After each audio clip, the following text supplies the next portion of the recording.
안녕하세요, 일트입니다. 운동을 하면 빨리 늙을까요? 많은 분들이 운동을 하면 이 활성산소가 생기니까 몸이 더 빨리 늙는 거 아니냐고 생각합니다. 그런데 결론부터 말씀드리면 운동하면 더 젊어지면서 젊어졌지 더 늙게 만들거나 그런 건 아닙니다. 회복 없는 과한 훈련과 이 잘못된 생활 습관이 사람을 더 빨리 늙게 만드는 겁니다. 그리고 대부분의 일반인들에게 더 큰 문제는 운동을 너무 많이 하는 게 아니라 활동량이 너무 적고 그리고 과식을 하는 생활입니다.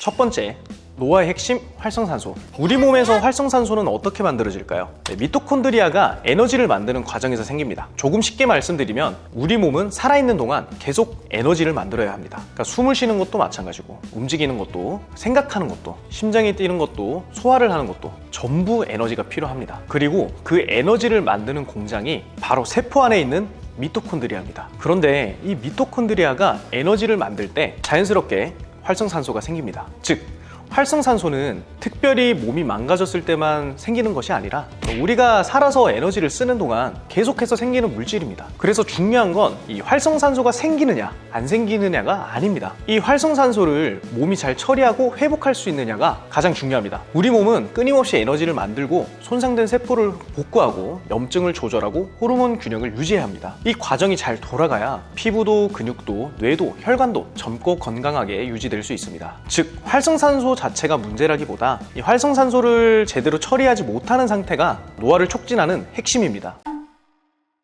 여기서 많은 분들이 이렇게 생각을 합니다. 운동하면 활성산소가 더 많이 생기니까 그만큼 더 빨리 늙는 거 아닌가요? 맞습니다.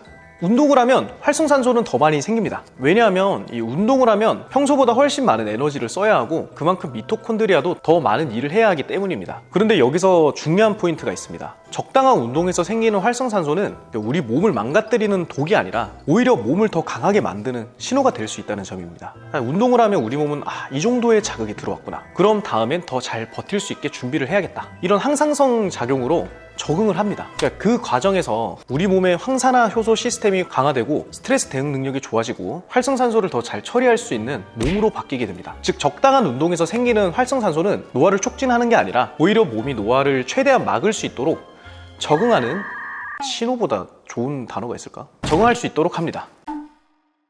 그럼 언제 문제가 될까? 바로 너무 과한 훈련을 할 때입니다. 운동이 항상 좋은 방향으로만 가는 건 아닙니다. 우리 몸이 회복을 할 수 없는 상태에서 운동을 너무 과하게 밀어붙이면 이제 문제가 생기기 시작합니다. 잠이 부족하고 피로가 누적돼 있고 이제 영양이 부족한데 운동 강도만 계속 세게 들어가면 활성산소는 계속 생기겠죠. 근데 이제 그걸 처리할 시간과 여유가 부족해집니다. 그럼 이때부터는 활성산소를 제거하고 적응을 하는 게 아니라 이 과부하와 손상 신호로 바뀌게 됩니다. 즉 운동이 나쁜 것이 아니라 우리 몸이 회복하고 휴식할 수 없는, 그러니까 계속 소모만 하는 상태가 이제 문제가 된다는 얘기입니다. 그러니까 이런 경우에는 몸이 더 젊어지고 노화를 막아주고 강해지는 게 아니라 피부 컨디션도 무너지고 피로도 쌓이고 회복도 안 되고 세포 손상도 누적됩니다. 결국 이런 상태가 계속 반복되면 산화 스트레스가 증가하면서 이 노화가 촉진됩니다. 그래서 사람들이 흔히 말하는 이 운동에서 늙어 보이는 상태는 사실 운동 때문이 아니라 이러한 회복 없는 과훈련 때문인 경우가 대부분입니다.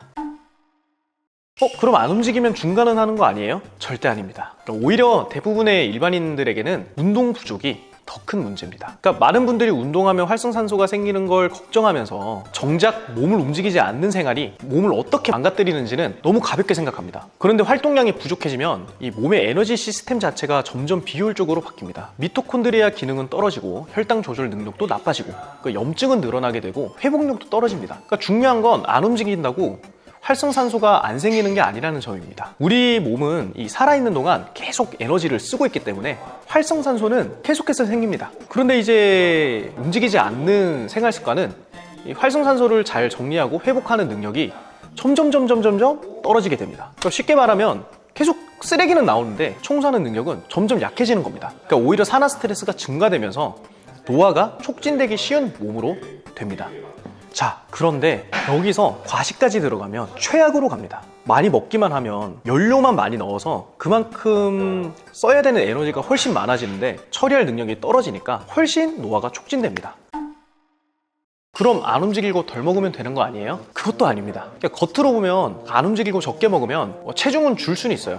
하지만 그건 몸이 건강해지는 것과는 다른 이야기입니다. 안 움직이면서 덜 먹기만 하면 몸은 점점 강해지는 게 아니라 계속 약해지는 방향으로 갑니다. 근육은 줄고 심폐기능은 떨어지고 그리고 미토콘드리아 기능은 약해지고 회복력도 낮아집니다. 게다가 이 식사량까지 너무 줄이면 활성산소를 처리하고 손상된 몸을 회복할 에너지와 재료까지 부족해집니다. 즉 활성산소는 계속 생기는데 그걸 정리하고 회복할 여유는 점점 줄어드는 겁니다. 그러니까 이건 건강하게 가벼워지는 게 아니라 그냥 지치고 늙은 몸으로 가는 과정에 가깝습니다. 결국 안 움직이고 덜 먹는 방식은 이 노화를 막는 방법이 아니라 오히려 산화 스트레스가 증가되며 노화가 촉진될 수 있는 방식입니다. 그럼 어떻게 해야 될까요? 답은 단순합니다. 적절한 운동, 충분한 영양 섭취, 충분한 수면, 이 세 가지가 가장 중요합니다. 사실 이 세 개만 잘 해도 병원 갈 일도 잘 없어요. 그러니까 너무 많이 먹는 것도 문제고 너무 안 먹는 것도 문제고 운동을 안 하는 것도 문제고 회복 없이 과하게 하는 것도 문제입니다. 그러니까 중요한 건 이 몸이 활성산소를 감당하고 회복하고 다음 자극에 잘 적응할 수 있도록 상태를 만드는 것입니다. 즉 노화를 늦추는 핵심은 몸을 무작정 쉬게 하거나 굶기는 것이 아니라 잘 쓰고 잘 먹고 잘 회복하는 몸을 만드는 것입니다. 이런 상태가 만들어져야 이 활성산소를 더 잘 처리할 수 있고 산화 스트레스를 최대한 낮추면서 노화를 최대한 막을 수 있습니다. 오늘 영상이 도움이 되셨다면 좋아요와 구독 눌러주시고요. 궁금한 사항이 있으면 댓글로 남겨주시길 바랍니다. 혼자서 이걸 어떻게 해야 될지 모르겠다 라고 하시면 저희 일론짐으로 오셔서 상담을 받아보시길 추천드립니다. 저희가 어떻게 해야 되는지 계획을 잘 세워서 건강하게 만들어 드리겠습니다. 감사합니다.